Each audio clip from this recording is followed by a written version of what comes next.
So, the real Wargamer, back here with Raid.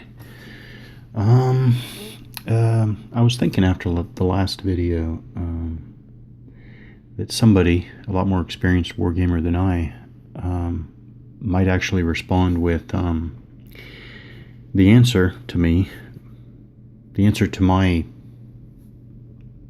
general comments is play firepower. And from what I know, from what I've, the little bit that I looked at with firepower, I will say I cannot disagree. Play firepower. but I'm into raid right now. I mean, I have raid out now. Yeah. Okay. So again, I am playing raid 100%. The rules 100%. With no alterations. It's only the scenario, which I guess is not really out of line with the whole design. I think making your own scenarios is entirely within the spirit of the design. So I have identical 6 fire team platoons here. Tan force going against green force, both using the auto line on the range attenuation table. Yeah, I guess weapon type, which is directly related to range attenuation. Well, anyways, the auto line, that is what we're using. In other words, that means to me, I think, I can't remember if the rules go over this or not, but to me this means both sides are equipped with assault style weapons. Okay. Start of another turn. Oh yeah, I am going to change from what I did. Oh, I forgot to do something. Okay, so I'm not using command control in this particular little learning scenario. Yeah, I guess it's learning scenario. Reviewing scenario. Relearning scenario, maybe. Okay, movement phase. They actually do explain determining the first player, and I am going to do it exactly how they say. It's not a roll-off. I thought it was a roll-off. It's not. It's which I think I had at least 2 what do you call it, ties. So I kept re-rolling. Well, you don't need to re-roll. So I rolled a 6. I didn't decide. This will be tan will be odd, green will be even. So the green side. Yeah, I'm skipping direct fire because nobody can see anybody. So it is the movement phase. But how do they explain it? Both the fire and the movement phases require that the players determine who goes first in each phase. This is because it is often advantageous to be the first player to move or shoot. Makes sense. The easiest way to determine this is to make one side odd, the other side even. If on a die roll the number rolled is odd, that player becomes the first player for that phase. Okay, so that is how they explain it. So the green side will move first. Now we need to figure out, let's see, let's do 1, 2, 3. Yeah, so again the infantry here have a movement allowance of 6, so 1, 2, 3, 4, 5, 6.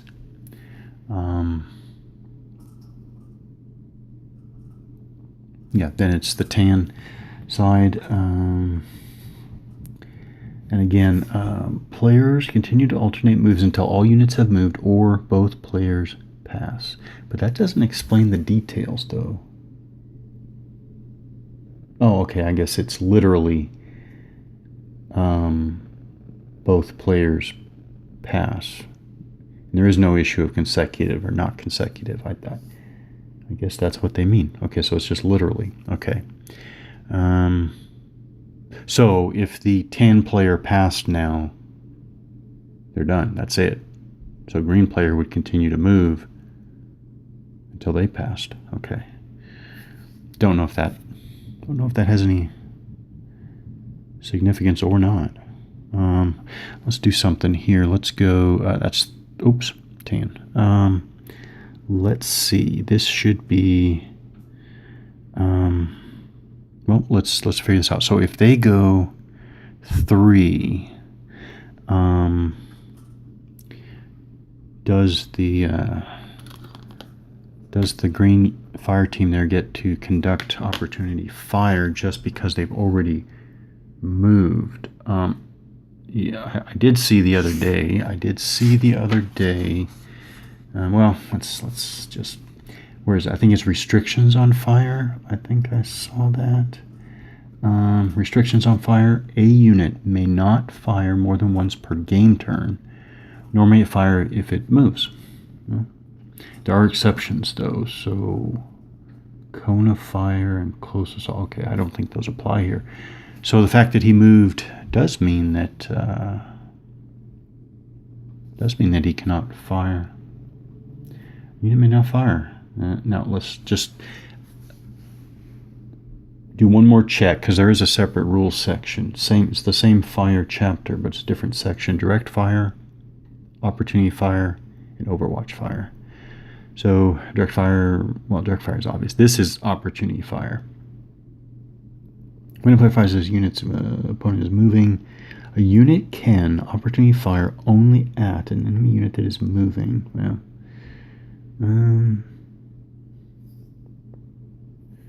in the direct fire is executed during the direct fire phase before either player can move a unit.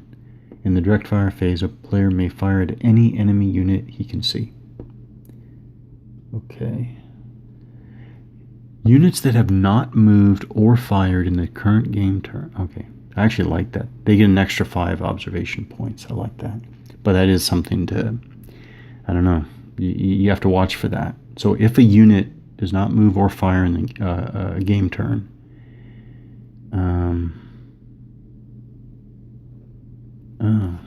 units that have not moved or fired in the current game turn receive an additional 5 observation points, which may be used only for Overwatch fire. Okay, so when does Overwatch fire happen? Overwatch fire is identical to direct or opportunity fire, with the limitation that it can be used only to fire at an enemy unit which has just fired, which I really, really like.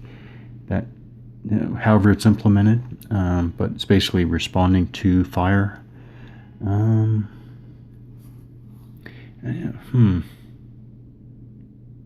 So that seems to be back onto the original A unit. May not fire more. Well, actually, 2-minute turns. Okay, actually that makes sense. He moved. Yeah, and there is no move and fire in this game, per se. Not including, I don't know, close assault, which we'll get to. All right, so green side. So oh, wait a minute. This elevation line should mean. Do I look at observation now? Yeah, I'll look at observation when we. But we will when he moves. Now it still doesn't matter. So he moves there 3. Well, there's gonna be a lot of fire back and forth. They go 3, and then we go 1, 2, 3.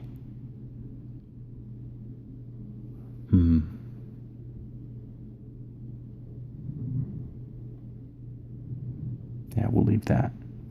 We will leave that, and then we go into the wood line. There, sure. How much protection does medium terrain provide? How much does it? It is so. Oh yeah, okay. It is a difference. So this is how we figure out terrain here, right? Clear mixed river is this line. 1 better for the defender. Is that correct? Yeah, 1 better. Yeah, 1 line better. It's actually more than just like 1 column. But anyways, medium is better. Best is heavy in building. That makes sense. Okay.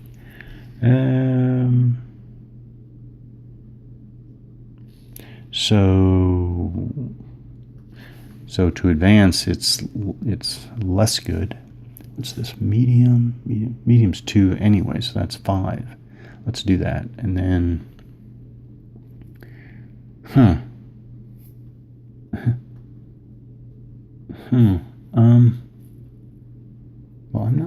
to... I'm not going to wait around here, so they'll go 3. They moved adjacent. I guess they can't... I don't remember seeing anything about any kind of like, final protective fire or whatever. But the question is, can they advance again? I mean, well, they can't fire, but can they move in for close? Nah, I mean, I guess big question of could they move, but they're not going to do that. I'm not going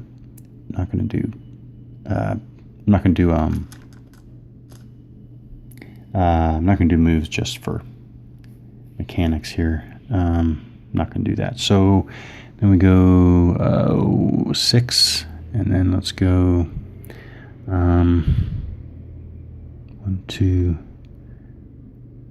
3, 4, 5. Okay. Suppression marker removal, indirect fire phase, end of game turn. Okay, so then we go again. So now, obviously, it's direct fires before movement. Now it's who gets to fire first here. Again, green is even, and it's odd. It's odd. So, tan is going first. So they're going to do this fire because there should be no issue of line of sight. Okay, so all right. So range is 1. I guess 0 is the same hex. So 1. Auto is +1. Okay. Automatic weapons personnel. I guess that's automatic weapons for personnel, I guess, as opposed to automatic weapons for vehicles. Shift 1 column to the left on the combat results table, which is going to make it better, so I better double check that. Okay, so I am, I guess I should have, well, I guess these are corrections and clarifications. So 7, no, that's not, no, okay, so basically I'm left to, so 1, I'm left to go with common sense, and 2, this is the first thing I'm hitting about the combat system here looks like it was not it was hastily designed or something. It's like it's not finished. So automatic weapons, I think that's automatic weapons against personnel targets, and this is the common sense thing because there are vehicles in the game. Shift 1 column to the left on the combat results table.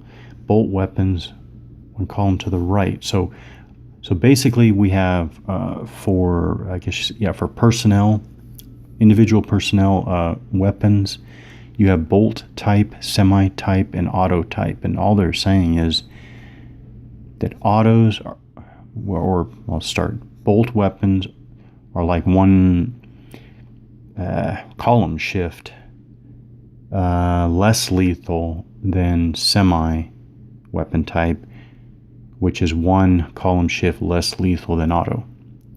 But there could have been another way to do it.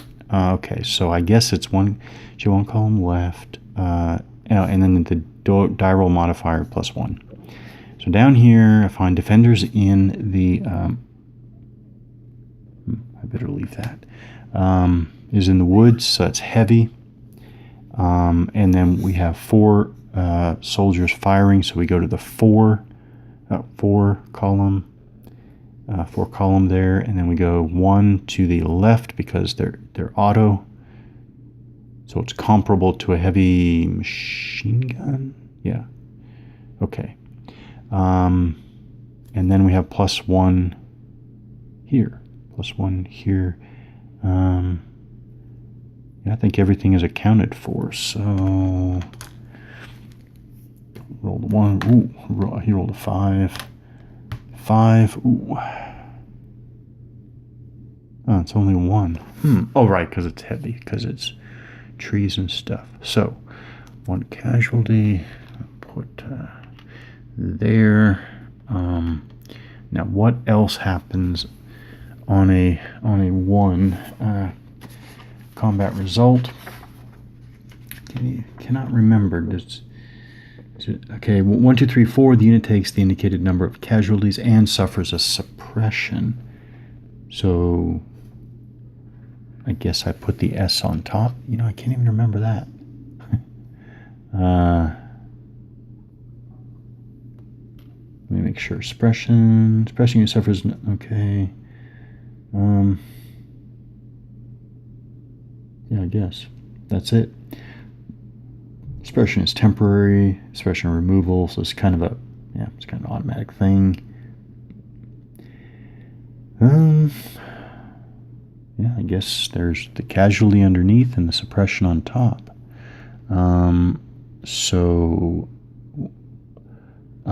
Yeah, this is still the direct fire phase. Okay.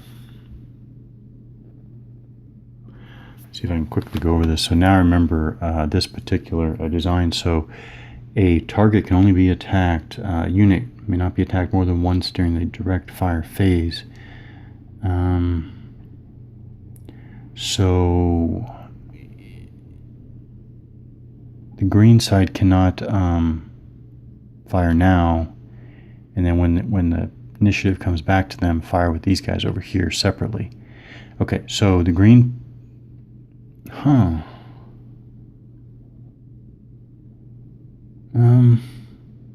Why would they not use Overwatch fire? Is identical to direct or opportunity fire with the limitation that it can be used only to fire at an enemy unit which is just... But why? What's the benefit? If unit fires an enemy unit, any other enemy unit that is not fired or moved... Okay, Overwatch fire is identical to direct or opportunity fire, with the limitation that it can be used only to fire at an enemy unit which has just fired on a friendly unit, like here.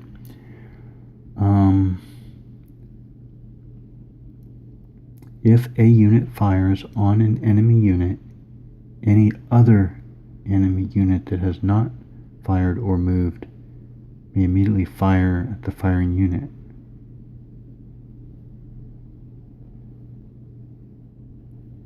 But what's the advantage? I feel like I've been at this point before. What's the point? It'd be great if it's like a... Well, not free, but what's the point?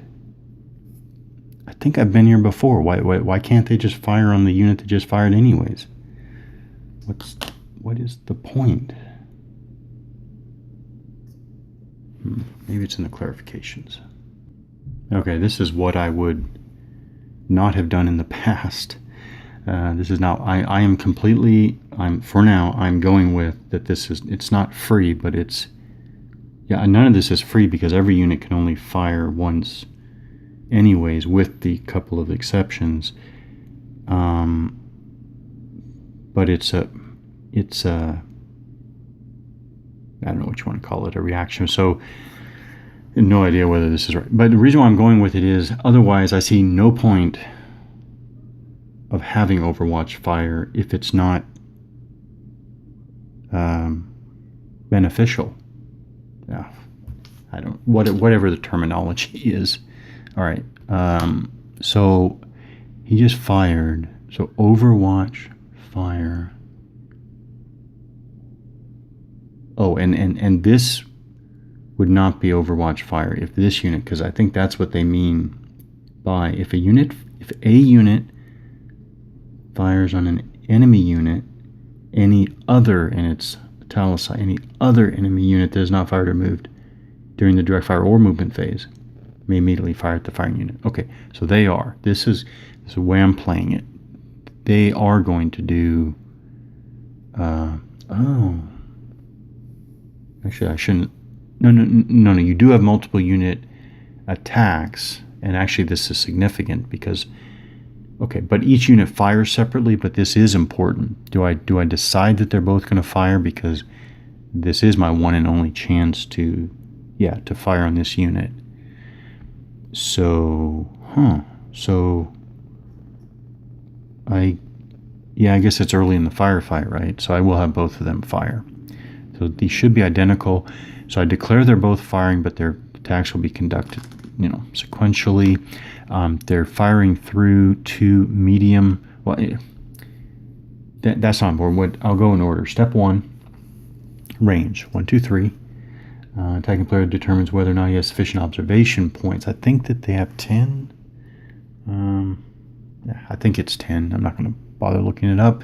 Medium terrain is 2 observation point cost, so 2, 4, 6. So I determined that they have enough observation points to see the target unit. I should make sure. Yeah, the limitation on top of this is just heavy or building terrain. Okay.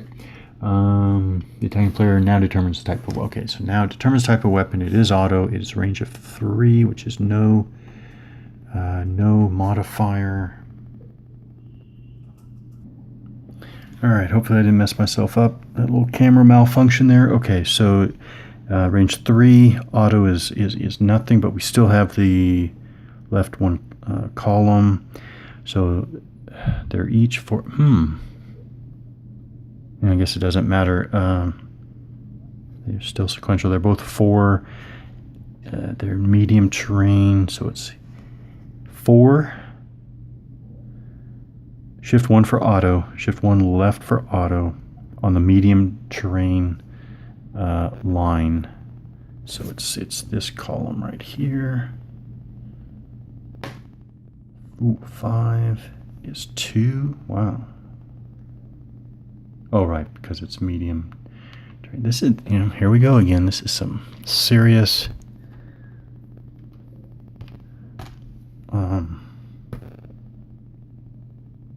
choose a suppression. But that's interesting. So, okay, so I guess well, we're going to determine it right now. But the first one was 2, and then it would also be suppressed. If a suppressed unit suffers another suppression result while it is already suppressed, this is considered to have no additional effect. Okay, so it was already suppressed just from the first one. The second result was also suppression, which is not additional. Okay.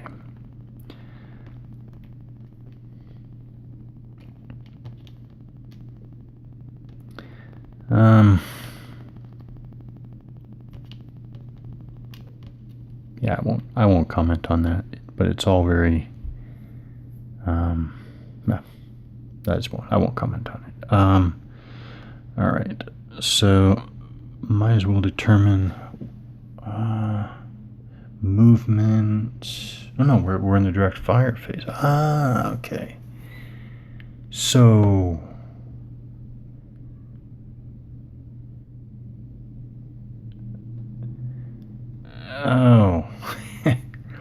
a player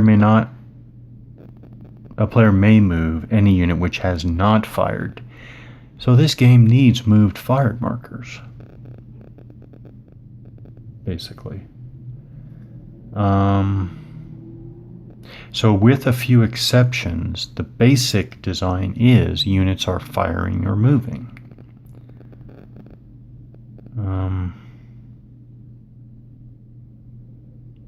Yeah. Suppressed units cannot move, but he fired anyway, so he couldn't move anyways.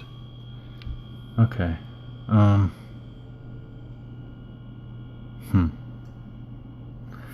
Next is determining the elevation here, elevation and line of sight.